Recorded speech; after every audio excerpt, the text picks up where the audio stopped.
Satu kisah yang terdapat dalam surah Yasin, tepatnya di ayat ke-13 sampai 30. Kisah ini disebut para ulama sebagai kisah Ashabul Qaryah. Jadi Ashabul Qaryah adalah kisah yang bicara tentang penduduk sebuah negeri. Tapi Al-Quran tidak menyebutkan di negeri mana, karena memang Al-Quran itu bukan kitab sejarah. Quran itu kitab ibrah dan pelajaran. Tidak mungkin Al-Quran menceritakan sebuah kisah sedetail-detailnya, tidak. Karena Al-Quran itu hanya mengutip sejarah, kemudian bisa diambil hikmah dan pelajarannya. Ma'asyiral muslimin rahimani wa rahimakumullah. Dan kita tahu bahwa kisah Ashabul Qaryah ini tercantum dalam surah Yasin. Dan surah Yasin itu adalah surat yang paling banyak dibaca kaum muslimin, utamanya di negeri kita. Dan surah Yasin sendiri adalah Makkiyah. Itu dilihat dari dua perkara. Pertama, karena dalam surah Yasin itu dimulai dengan potongan-potongan huruf hijaiyah. Kalau ada dalam Quran ada satu surat yang dimulai dengan potongan-potongan huruf hijaiyah, seperti Toha, Yasin, Nun, dan begitu seterusnya, ketahuilah bahwa surat itu adalah Makkiyah, kecuali dua, Al-Baqarah dan Al-Imran. Ini khusus, ini surat Madaniyah. Tapi selain Al-Baqarah dan Al-Imran, setiap surat yang dimulai dengan potongan-potongan huruf hijaiyah, ketahuilah surat itu Makkiyah, turun sebelum hijrah.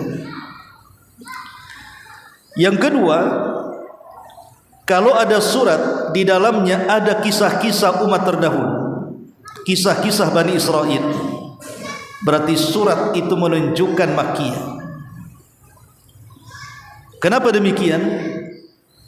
Karena kisah-kisah umat terdahulu diceritakan oleh Allah kepada Nabi SAW itu untuk melipur lara Rasul dari kesedihan yang dihadapi dari dakwah melawan orang-orang kafir Quraisy.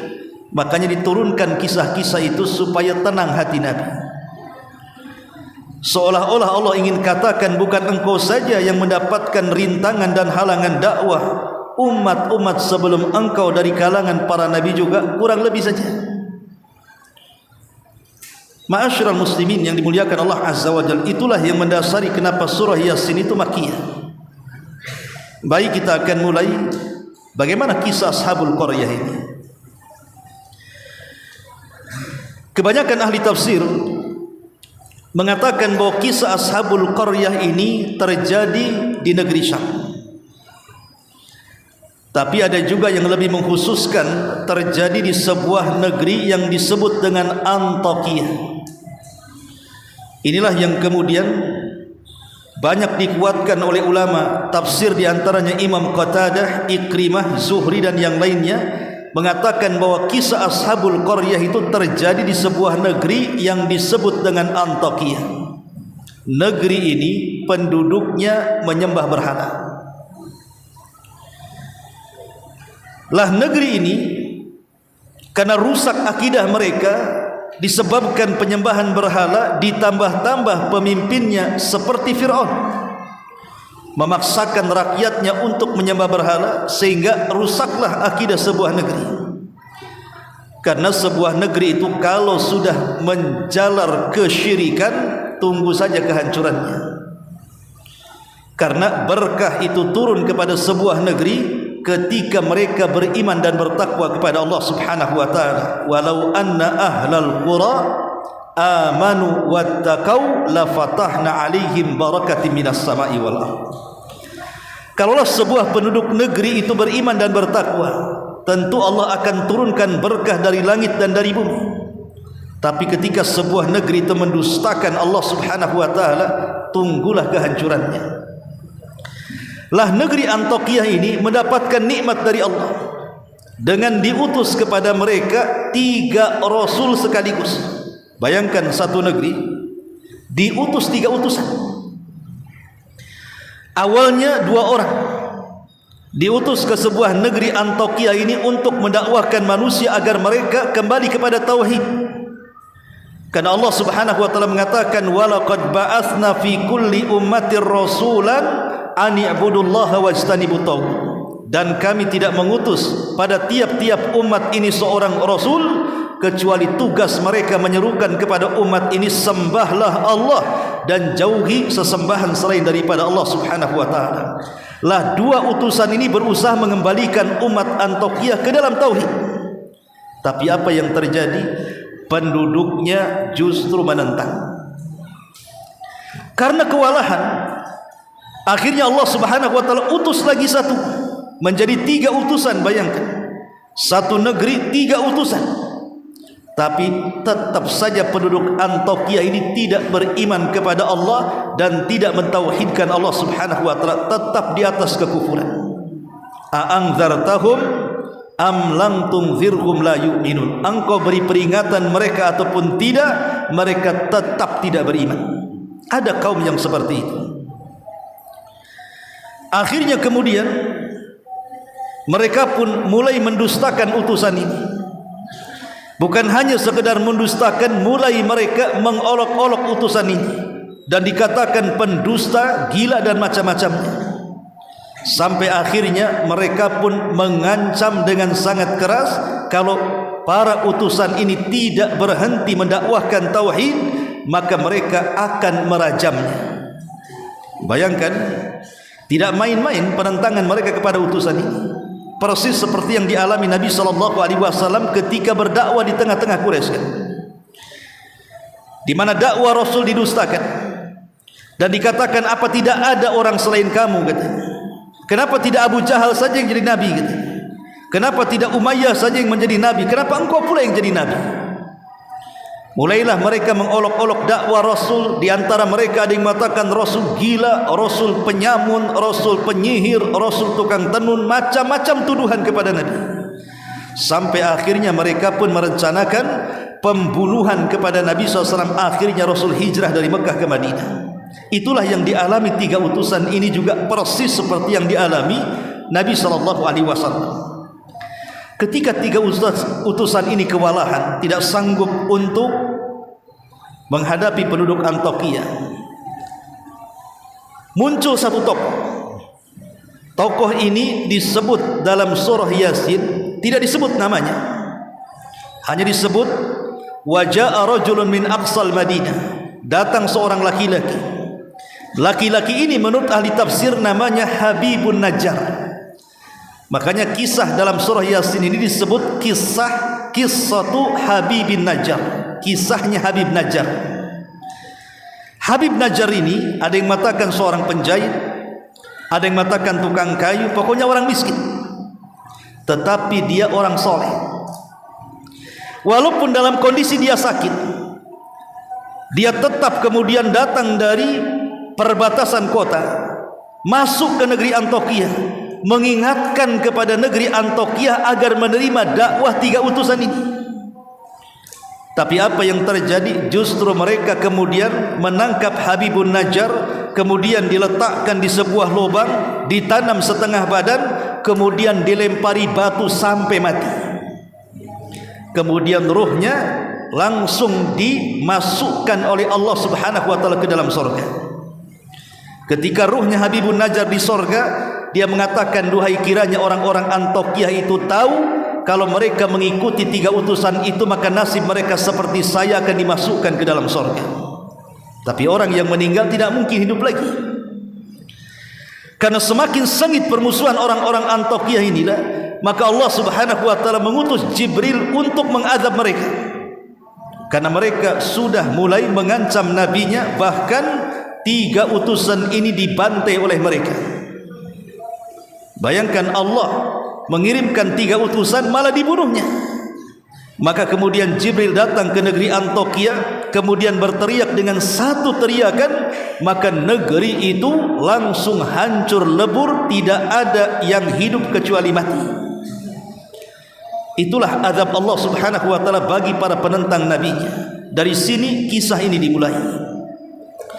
Allah Subhanahu wa taala berfirman dalam surah Yasin ayat ke-13, "Wadrib lahum masalan ashabal qaryah id ja'ahal mursalun."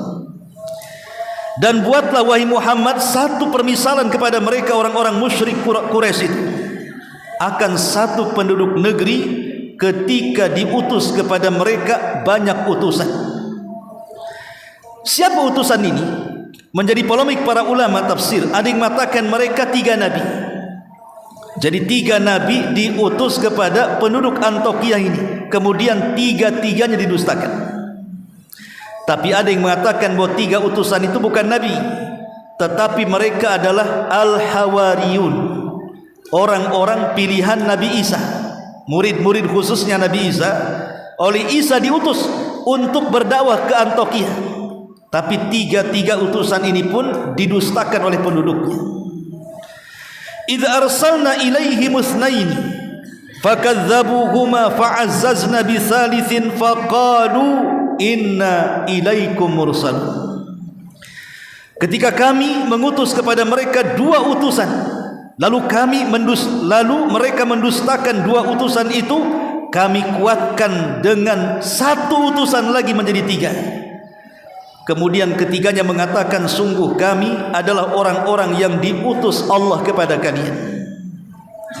Ma'asyiral muslimin yang dimuliakan Allah Azza wa Jalla, dari sini kita tahu bahwa sebenarnya penduduk Antioquia ini harus bersyukur. Tidak semua negeri diutus oleh Allah Subhanahu wa taala 3 utusan kepada mereka. Karena kalau sebuah negeri makin banyak pendakwah, maka semakin makmur negeri tersebut kan. Tapi rupanya negeri itu justru lagi kufur. Mereka mulai mendustakan Rasul ini. Apa penyimpangan mereka? Mereka mengatakan qalu ma antum illa basyarum mithluna. Mereka penduduk negeri itu mengatakan, kamu ini hanyalah manusia seperti kami. Kamu ini loh seperti kami. Wa ma anzalar rahmanu min syai'in in antum illa takdzibun. Dan Allah yang Maha Pengasih tidak menurunkan satu apapun, kamu hanyalah pendusta belaka yang datang kepada kami. Inilah penyimpangan pertama. Mereka mendustakan 3 utusan itu dan mengatakan, ma antum illa basyarum mithluna, engkau ini hanya manusia sama dengan kami.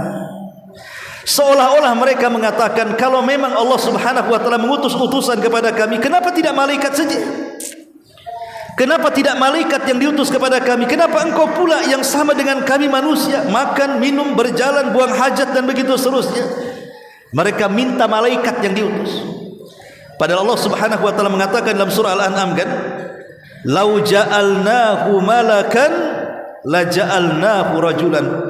Ingat, seandainya Allah utus malaikat sekalipun untuk menjadi rasul, tentu malaikat yang diutus itu tidak mungkin dalam bentuk aslinya.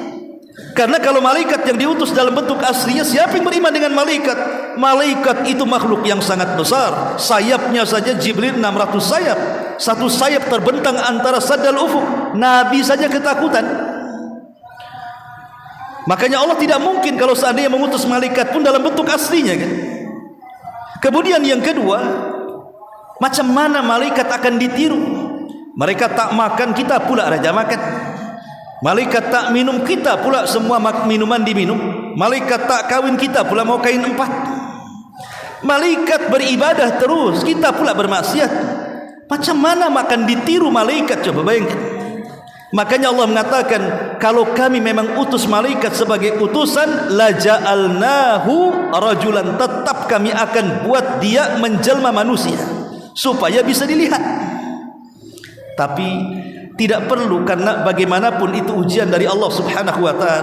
Mulai mereka mendustakan utusan itu dan mengatakan, engkau ini manusia seperti kami, ngapain kau berdakwah kemari? Ini yang pertama. Tetapi jawaban para rasul itu bijak sekali. Qalu, mereka mengatakan, Rabbuna ya'lamu anna ilaikum lamursalun. Tuhan kami lebih mengetahui sesungguhnya kami adalah utusan-utusan kepada kalian.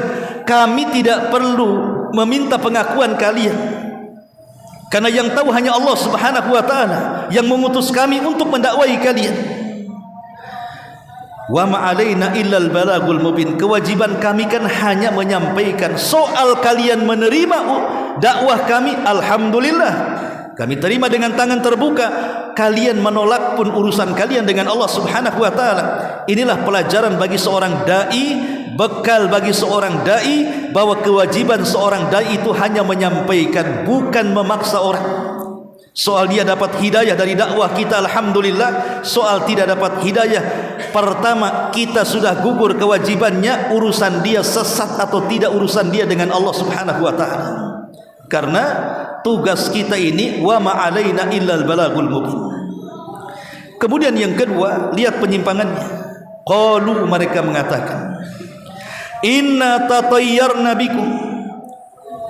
Mereka menjawab, sesungguhnya kami bernasib sial gara-gara kalian. Dulu sebelum ada kalian tenang-tenang saja negeri Antioquia.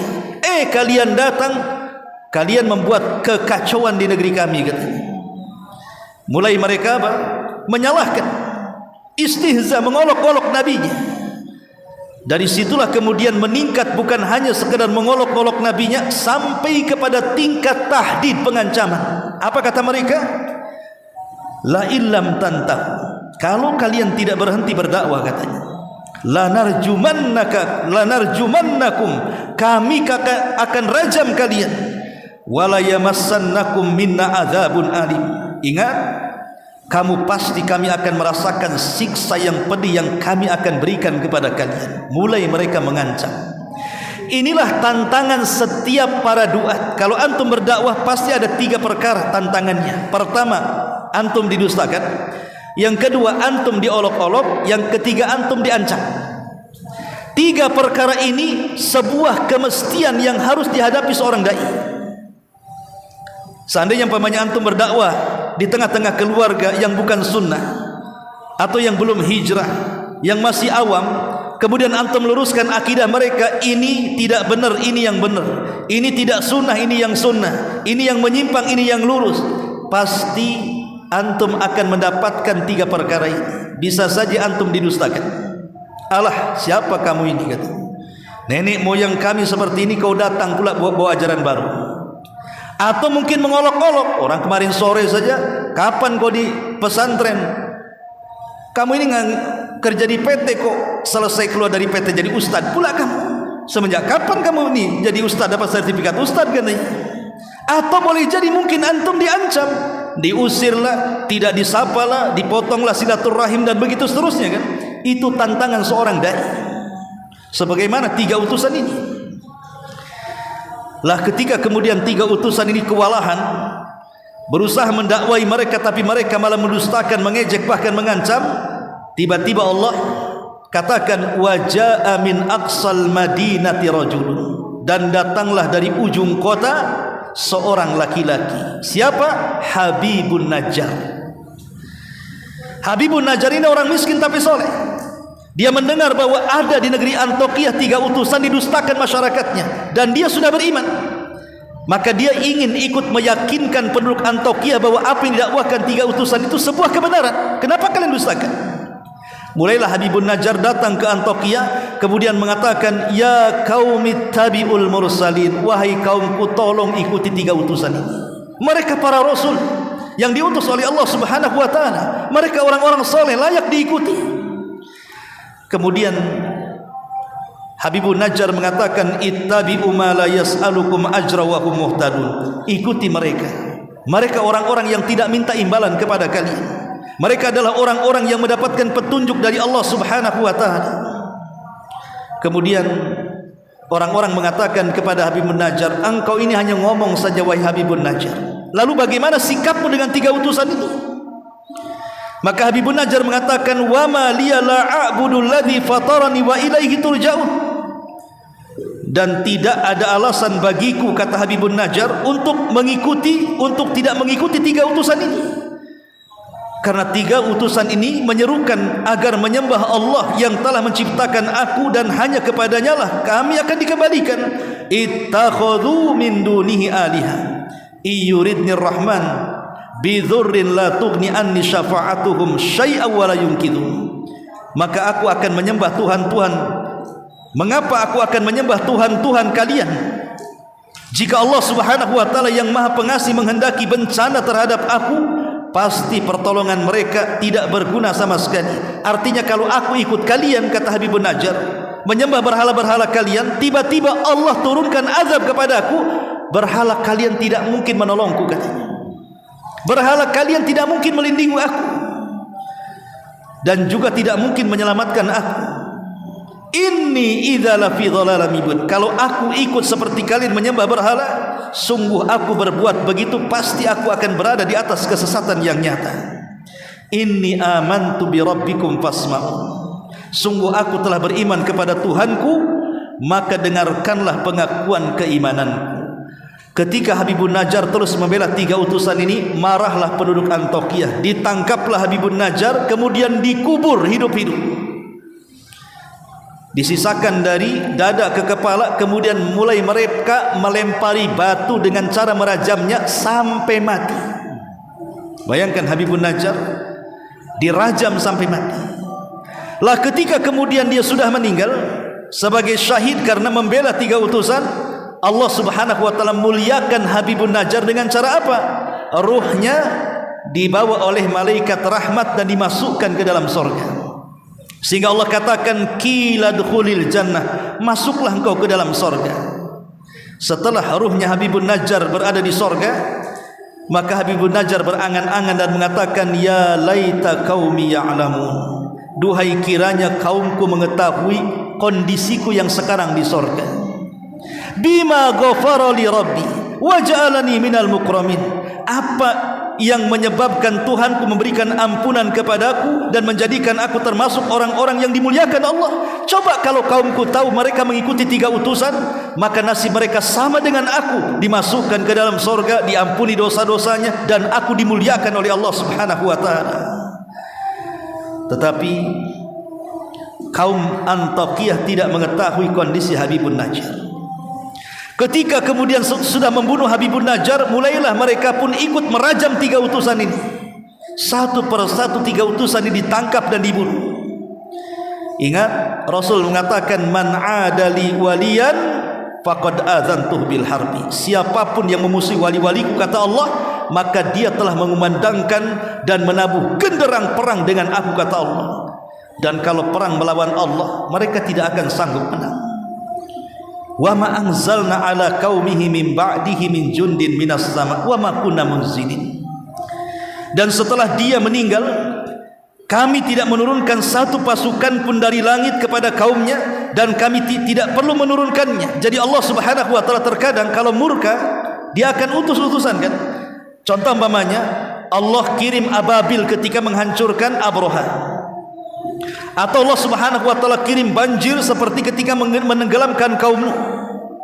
Allah tidak perlu mengutus utusan sebanyak itu. Cukup Allah Subhanahu wa taala utus 1 malaikat Jibril untuk turun ke negeri Antioquia. Untuk apa? Berteriak 1 teriakan saja. Allah katakan, in kanat illa sayhatan wahidatan fa idahum khamidun. Tidak ada siksaan terhadap mereka melainkan dengan 1 teriakan saja, maka seketika itu mereka mati semua bergelimpangan. Setelah kemudian mereka mati, maka ruh-ruh mereka menyesal kepada Allah Subhanahu wa taala. Inilah perbedaan penyesalan Habibun Najjar dengan penyesalan orang-orang musyrik Antioquia. Mereka mengatakan, ya hasratan 'alal ibad ma ya'tihi min rasulin illa kanu bihi yastahzi'un. Alangkah besarnya penyesalan terhadap hamba-hamba itu. Setiap datang seorang utusan kepada mereka, mereka pun selalu mengejek-ejek Rasul tersebut. Akhirnya Allah turunkan azab kepada mereka. Inilah diantara kisah Ashabul Qaryah yang terdapat dalam surah Yasin. Subhanaka wa bihamdika asyhadu an la ilaha illa anta astaghfiruka wa atubu ilaik. Allahu ta'ala alam. Assalamualaikum warahmatullahi wabarakatuh.